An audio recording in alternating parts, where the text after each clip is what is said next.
Orang tadi kan diomongi sopo apa Jakarta. Terus kan tadi di depan itu aku kaget toyo. Ada baju merah hitam.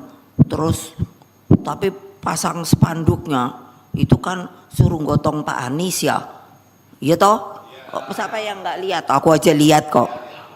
Itu katanya sopo, saya tanya mana dia si Komar. Itu Satgas apa ya? Kok namanya Satgas hitam ya? Terus katanya Pak Komar, oh Satgasnya itu memang ini apa mau dukung Pak Anies itu Bu. Oh gitu. Aku bilang enak aja ya. Ngapain gue suruh dukung Pak Anies? Dia bener nih kalau mau PDI, kalau mau PDI jangan kayak gitu dong ya. Ya tinggal mau nggak nurut ya. Lihat dong.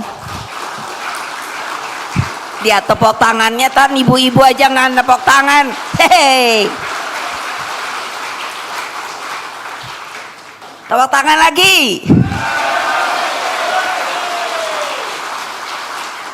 Loh saya tuh suka jadi garuk-garuk kepala loh. Enak amat ya. Sekarang kita dicari dukungannya, yop. Bingung saya lu. Lalu kamu kemana ya kemarin sore ya? Oh iyalah. Ayo. Mbok jangan gitu dong.